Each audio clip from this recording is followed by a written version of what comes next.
Welcome, ladies. Welcome back. Hi. Hi, everybody. How is everyone doing today? Oh, do we really want to know? Yeah. Because, just how is everyone doing today? We're doing well. Giving. Giving. Yes. All right, great, ladies. So I'm glad that we're back and everyone's safe. Today, we're going to talk about, in this episode, about Barbie and Ken BS.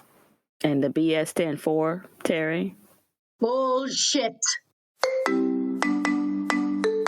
Sakafet, you're listening to Unfiltered Limin with BLT. Every week, we will reflect on our journeys on trying to navigate between our parents' traditional culture versus American culture. We are your hosts, Bertide, Lisa, and Terry. No one's talking, so let's get unfiltered. Yes. Just like that. Just like that. Yes, you see how I said it hard? Bullshit. Yes. Mm-hmm. The Barbie and Ken BS, people. This is what we're going to talk about today. So, ladies, the reason why I brought this topic up and I wanted us to discuss, I came across this Nigerian writer, and she said some words that really were profound and really moved me. Oh. Lisa, who's that author? Who's the person who said that? It's a Nigerian writer. Chimamanda? Ngozi Adichie? Yes, her, yes. And she actually said in Beyonce's song, Flawless.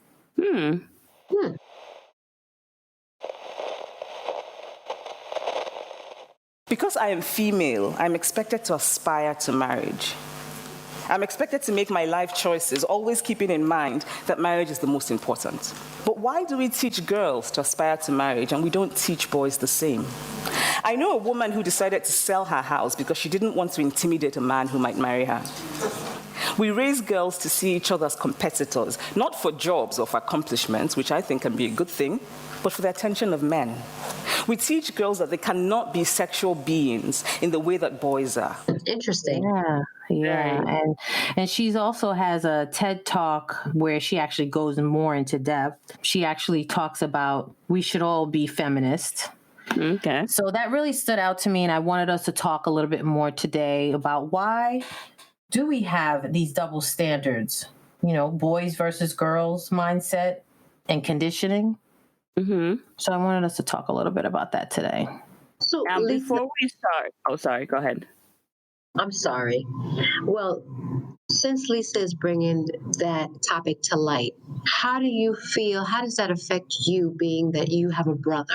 How it affects me, thinking back to, again, being first generation in this country, there's a lot of stereotypical ideologies that come with the West Indian culture. For example, the girls, you'll find someone to marry, but where the boys, they spend more emphasis on them, like make sure you go to school, you go to, get a degree, go to college, because you're going to be head of household, you're going to be the breadwinner. In my experience, for example, there are things that I felt that I had interest in. I mean, simple things like my dad might be working on the car and I want to go outside and help him work on the car, but my mom might be like, little girls don't do those things. So that's where I seen, and then also too, like college, getting a partial scholarship to North Carolina A&T. And it's like, well, you could just go to the community college down the street, How did that make you feel? It made me mad. It's like, no, I was angry because I didn't understand it at the time. I didn't understand, like, what do you mean just go to the school down the street? And then my brother's younger than me. So then, as time went on, and it's like, well, hold up. How come he gets to go away to a big college? And I was told, go down the street to a community college, As I got older and I'm on my own and I'm ready to buy a house, it was like, why don't you just wait till somebody comes along so y'all can do it together? You don't want to do that by yourself. Did you voice how you felt about that growing up or even now as an adult? I think when I first moved out, and definitely around that time when I first was ready to buy a house, I mean, this was back 10 years ago, 15 years ago when I first wanted to. Yeah, I expressed it. It made me very angry. I didn't understand, like, why is that told to me? And I'm like, I would think that you would encourage me to buy a house, because it's all about investing your money, putting it in the right place, those positive things. Why would you discourage me and tell me to wait for a man to come along? But what was the answer? Like, so when you express yourself, what was the explanation giving to you? It's a lot of work. You don't want to do that by yourself. It's better when you do it with someone opposed to you doing it yourself. Did you feel that they felt that you were strong enough to do this on your own? I don't think it's strong enough because, I went out on my own and was doing a lot of things that they probably didn't expect for me to do. I guess they thought I was going to stay home longer than what I did. But I think it's just their upbringing and the ideologies. Like, you wait till you get married and find a man and you guys can go and do these things together. It's not culturally that a woman's going to go off and do this on her own. You're right. Yeah. So culturally. So what you brought up is a good point, because I think there's a couple of things that you said, cultural aspect, because I know that's one of the differences in American culture, I feel, than Caribbean culture for women. Not for male, but for women. I want to specify that because I don't want nobody hit me up in my DMs and all that. But we as female daughters can stay in our parents' house no matter how old you are until you get married. Yes, that is correct. In the American culture, like, I feel like to some degree you could stay in your parents' house being like a daughter, but at the same time they also look at it like, oh, you should be independent, right? So you can move in, like, maybe in an apartment, or maybe have to be on your own and stuff like that. And then in my family it's a little bit different because we have a lot of strong independent women. So I was taught it was a little bit different to have my own. My mom is an entrepreneur. My aunts are entrepreneur. They're very strong, independent women. So even back home, they always had their own house. They always built their own. So when they were old enough, they had land and they built their house, right? So when then they got married, they had a land with their husband and they built. So they always had their own and they always did their own thing. So my mom instilled that in us very young, like, hey, don't depend on anybody to provide for you. So I think it's just a little bit different just because their mom was that independent person for them, right? So again, sometimes you learn by behavior. A lot of times it's how, but at the same time, in the culture though, it is the thing of, oh, you need a husband because the woman is supposed to take care of the home, the children. So even though they were independent, but their independency was still in the aspect of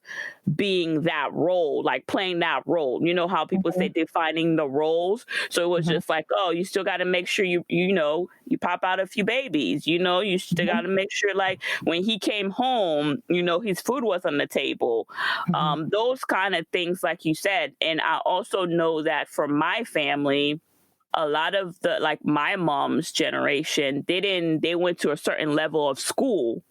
So once they got married, they didn't have to, or they were not pushed or challenged to be like, oh, what do you want to be? Go ahead and go out there, compared to like some of their brothers. You understand what I'm saying? That it was like, oh, well, go to school, like push them to go to learn a trade. You know what I mean? Push them to. So I think culturally, I think you are right that there is a different mindset, within our culture. I don't know if it's, Yeah. And I wonder also too, and as I've gotten older, I try to put myself in their shoes. There's part of me that wants to say, like, okay, yes, owning a home, yes, potentially a lot of work. Yeah, maybe you feel like you're coddling your daughters because you don't want them to have to worry about anything by themselves. yeah. I kind of want to give them that, but then there's a flip side where I feel like growing up, it's always like they taught us about independence and not relying on other people and being taking care of yourself. But if you think about it, that's kind of a contradiction because part of me being independent, you want me to be independent. You want me not to rely on people. This comes along with it too, is home ownership. Okay, so now I got the good job. I'm making the money. I'm just going to sit on it. What? Right. You know what I mean? Like, I think the whole full picture of part of being independent is home ownership. You know, that's part of being independent. To a certain degree, though. To a certain degree, I feel, because I know there's I have a friend who's African American, and I know she was telling me the story of her great grandmother back in the day. So that's what, maybe 40 years ago, however many years ago, that her grandmother married her great grandfather, not because of love, but because back in the day, if you had land and you seem like you provide for a woman, you would marry. So it's not like us, like you said. Now I feel like we look at it as, okay, well, I want to be in love and I want to be with somebody that not only could take care of me, you know what I mean, but could provide me the whole picture. And I think back in the day, and maybe for our parents, I'm not sure. That's a question I would have to. Well, I don't want to ask that question of my mom because that's a whole can of worms. But you know, it makes me wonder, like, you know, is it the same kind of mindset? Because if let's say your great grandmother was taught, like, hey, you need to be able to have a man, like, okay, sometime it may not be love. Sometime it may be, can this person provide for you and your children? And if she's being taught this, right, and she's passing it to your grandmother, what is her grandma? Your grandmother's passing it to her kids, like, yo, you need to find a husband that can provide for you. So then at what point did it change? So fast forward to the American culture, that's called a gold digger. I ain't saying she a gold digger. Who said that line?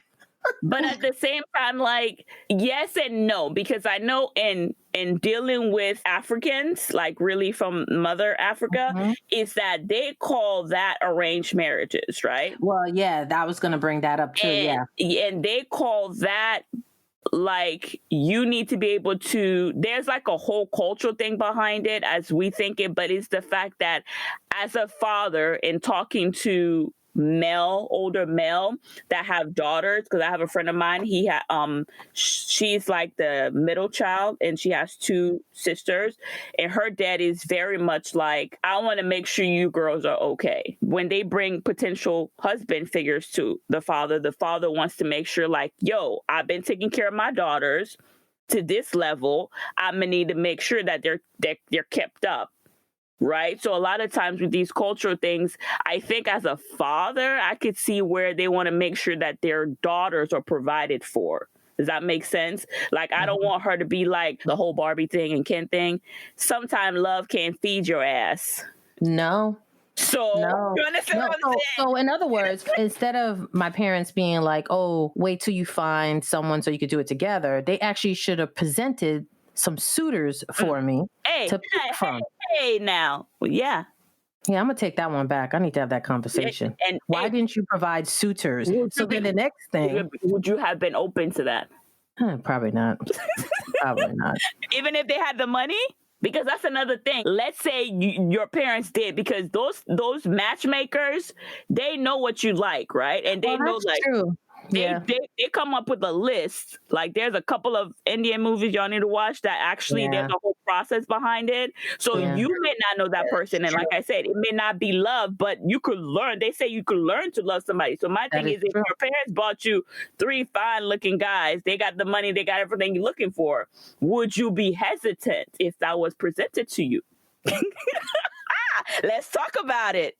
Probably not. No. Okay. Probably not. I mean, and it's funny that you say that, because I remember when I used to be a banquet manager and I had this one server I was talking to, and she's Ethiopian and she had an arranged marriage, and she said that her kids now, she had 4 kids here in the US, and she said that if she had to do it all over again, that she would want to marry for love, and that she's not going to do the same thing to her kids that was done to her. Wow. So I know her husband is really older than her, much older than her. And it's crazy because she's the breadwinner. Really? Yeah.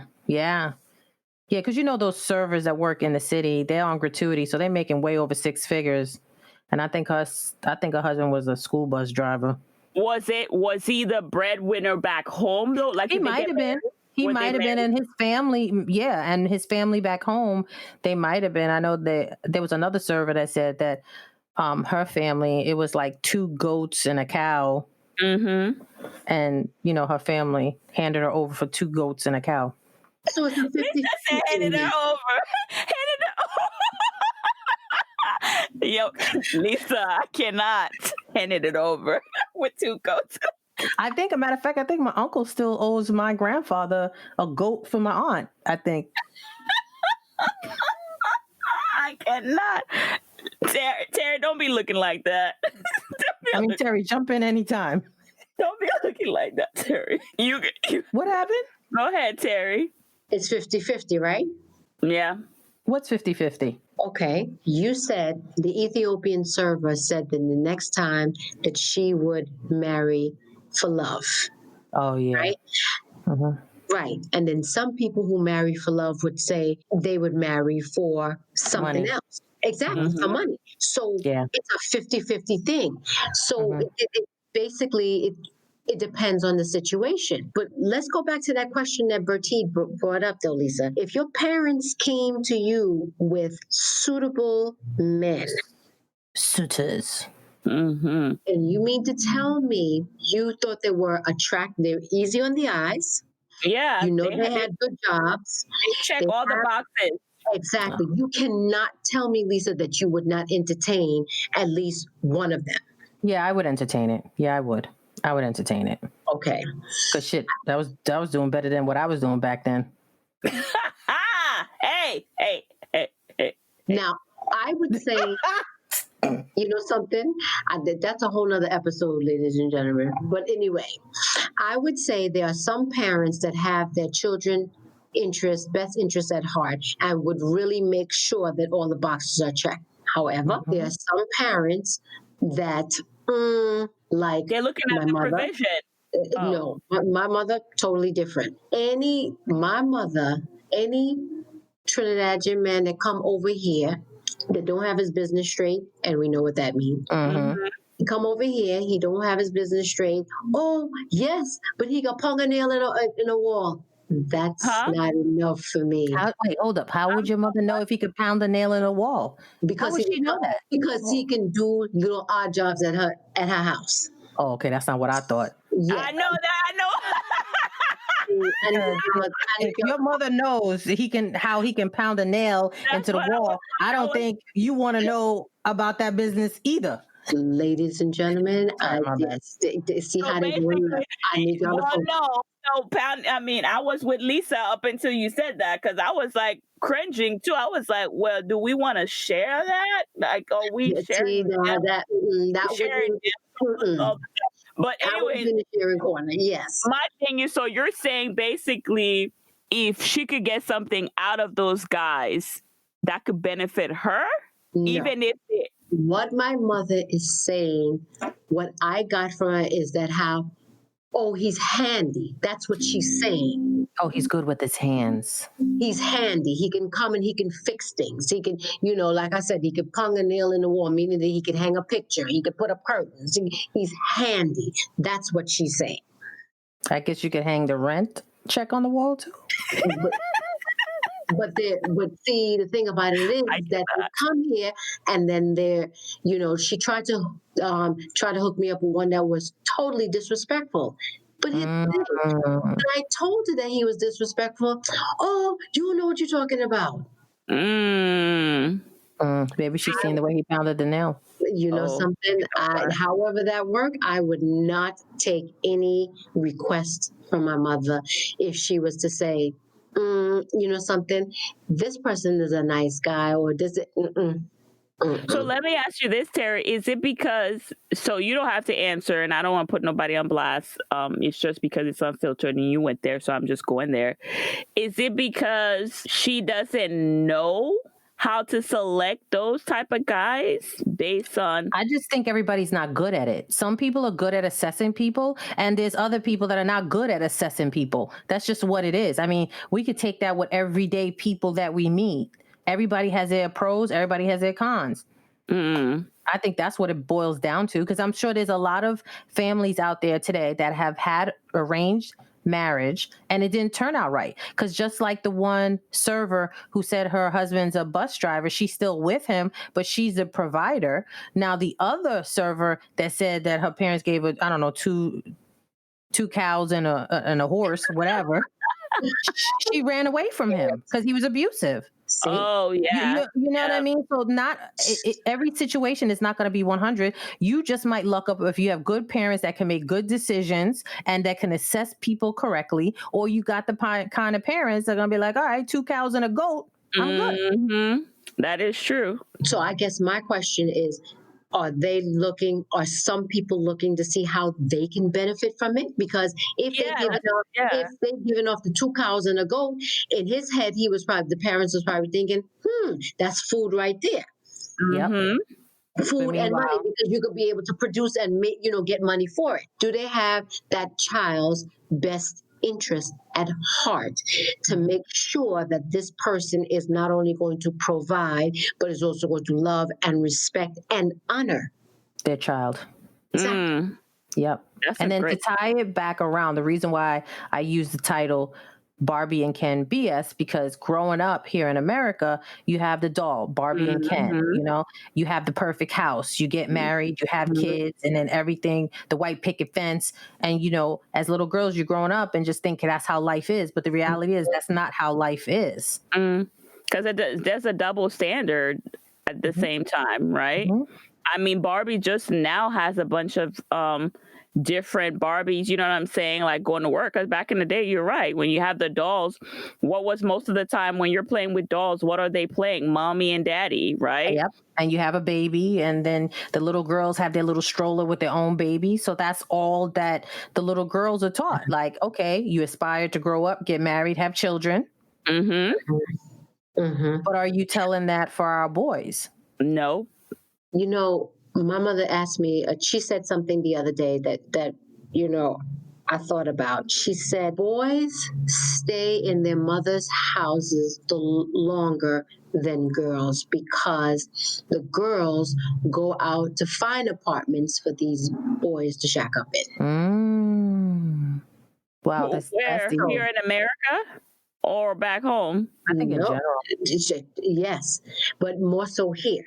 So I had to come back with, I said, no, the reason why the boys stay in the house longer, my opinion, I'm putting out that disclaimer, is because they have somebody cooking and washing for them. So if I had all that going on, why am I leaving? Right. I don't have to pay no big set of rent. I have somebody cooking. When I come home, there's hot food there. When my clothes are dirty, it's washed. When my sheets need changing and my room need cleaning, you doing it. So, really? Why mess up a good thing? Exactly. But you see, we women become independent and like, something? First of all, 2 women can't live in the house. So no, they can't. So after a while, it's like, yes, deuces. I got to go out and I got to fend for myself. And instead of, I think, the parents helping the women become strong and saying, something, you're going to go out there, let me tell you what you need. We're going to go to Home Depot. I'm going to make sure you got a toolbox. I'm going to make sure you have all the tools in there. I'm going to show you how to hang this. I'm going to show you how to measure stuff. I'm going to show you how to put stuff together. Why isn't that? But remember, mothers also, I've heard, teach the sons how to cook. Oh, you have to depend on a woman. And, so why is it that double standard though? It's a double standard all over the place, left, right, and center. Because then it's funny you brought up about the toolbox. My dad, not too long after I moved out, bought me a toolbox and said to me, don't ever let any man see that you have a toolbox. Really? What was the reason? Because they'll feel intimidated. Wow. Yeah. And I've seen it over the years. Yeah. Really? You're right. There's certain things that, unfortunately, the mindset is that we're supposed to be pretty. So Lisa, you always said, in our culture, children should be seen and not heard, right? Women should be dolled up and pretty, right? You stand behind your men and you look pretty and all of that. So when you come in and you're able to do certain things, right? It's one of those things like, oh, wait a minute, you could do this, because they look at you like, oh, well, what do you need me for? Yeah, they have to feel needed. But see, that's some. Listen, hold up. BS. That's that bull. This is the BS part of the episode. Because I know the other thing too, that's a big controversy, is like that submissiveness, right? If we really talk about it, like women from the pulpit down to the street, they will tell you, like, a lot of women, Black women, whether you're Caribbean or not, you know, now it's changed with how we're supposed to be submissive, not submissive. You know what I'm saying? It's very confusing, the whole submissive thing. But then again, Barbie and Ken. Barbie didn't go off to work. Mm-hmm. Ken did. Barbie just was in there frying the fake eggs and pulling the stroller and had the fake vacuum and had the dollhouse. Because I know my uncle, he built me a dollhouse. Oh, really? And you had the little thing. Yeah. So, I mean, there was nobody in there when I was playing with Barbie being like, she got to go to work. She got to go to school. She got to hold a job. Nah, Ken did that. Yeah, that is true, though. But then you grow up and it's like, that's not reality. That is true. Yeah. But do you think, like, so like how we talk about like the submissiveness, right? So should we teach our boys also, like, I feel like that word submissive, people don't understand, like, both, if you're in a relationship, right, you both should be submissive to that relationship, right? Correct. So I feel like it's so put on women, right, to be submissive. And why is that? Because again, they are not. Yeah. Go ahead, Lisa. Finish off. No, you're correct. Intimidation. You're correct. So how do we get away from that conditioning? Like, do you think? Yeah. How do we get away from that conditioning is we start to teach our little boys that you too should aspire to marriage. You too should aspire to have kids. You too should aspire to be a provider in the home. Or maybe not provider, but contributor to the home. Yeah.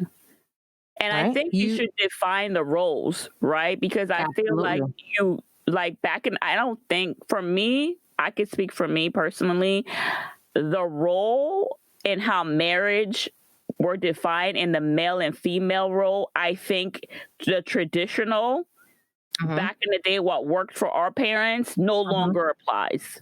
It may apply for some people, but I don't think it applies, because we've learned and grown so much. And we've also have discovered, like we just said, a lot of these women were those old marriages and they were not happy, right? Or they're still not happy. They're just there because somebody's providing, so I'm just going to deal with it. It's been 20 years. I've raised kids, blah, blah, blah. But they really have not, like, they've had dreams and they've had goals. They were not able to attain those things, right? When it comes out. And some are happy. It works for them. So I think, personally, for me, I feel like when it comes to like that Barbie and Ken thing, like it should be the persons in that relationship defining what that looks like, what that feels like, what that is. Because like you said, nowadays, some women are breadwinners while some men stay home and raise the kids. I've seen that too. But Bertie, here's the thing. To piggyback on what you're saying, in order to define that and to show what it looks like, they have to have some kind of example. And we do not have proper examples. No, we don't. We have broken relationships from people that are broken. Yeah, so you're right. How do you get into this quote unquote, okay, we're sitting down here and we're defining, this is what you're supposed to do. No, we don't even have a go-to, because again, we're coming from broken houses. So it goes back to the conversation. You do the work within yourself, because I also believe that even though, because the thing is, like, my parents had a broken relationship, right? Didn't work out for whatever reason. My mom put it on blast. My dad's been dead for over 20 years. It still has an effect on her. She's still bringing up bullshit that I'm like, ain't nobody got no time for that. You should be healed from this. Like, let's go, let's move on, blah, blah, blah. Like, you know what I'm saying? Like, you spending over 20 years of your life, somebody that's passed away, and you still have that brokenness in you, right? But I had to realize is because she has not dealt with that pain, right? She has not dealt with working on herself to move on from it, right? There's trauma. Yeah, so it's that in that part. So for me, I had to recognize like, yo, wait a minute. I don't want to be like that. I don't want to end up like that, right? So the thing is, I started looking at it like, okay, she's this way for a valid reason. She's not going to tell me, but I don't want to end up like that. So what can I do differently? Because I don't have an example, right? But I feel like God also places other people and other example around you. You have to be open to, even if it's not your family, or you know what I'm saying, but he will place examples around you that you have to recognize and ask questions and then do the work for you to be able to say, okay, I want something different, and then begin to, seek that out for yourself. Because sometimes it falls on you, believe it or not. But No, it does. We all have to do the work. In order to do the work, you have to stand in your truth. A lot of people are not ready to do that. Once you are honest about who and what you are, then everything else becomes a little bit easier. But if you are not, Barbie and Ken, you're living in this fantasy world. You're right. Boom. You're absolutely right. Well said. Beautiful. Well, folks, I don't know. It's a lot of BS going on. There is. There's a lot of bad examples that have been set, and we have to sit down, figure out what we want and what we're going to do to be the change that we want to see. And like Terry said, we got to do the work. Yeah. But all right, ladies, I'm glad we had this conversation. I definitely want our fans out there, definitely comment and let us know what other Ken and Barbie bull you are experiencing and what you would like to see differently in your relationships, all relationships. Yeah. And if you have great examples too, to help us do the work, like, sometimes people can have tips that can help us, you know what I mean? Mm-hmm. If that has worked for you. So we'd love to hear that too. Yeah, definitely. All right, ladies, we are out. Thank you for joining us this week on Unfiltered Limin with BLT. Check us out on Instagram, Twitter, and join our Facebook page. As always, subscribe to our show to catch every new episode. Leave us a review so we can continue to bring you fresh and exciting content. See you next Thursday, same time, same station. Unfiltered Limin with BLT is edited and produced by Unfiltered Limin with BLT.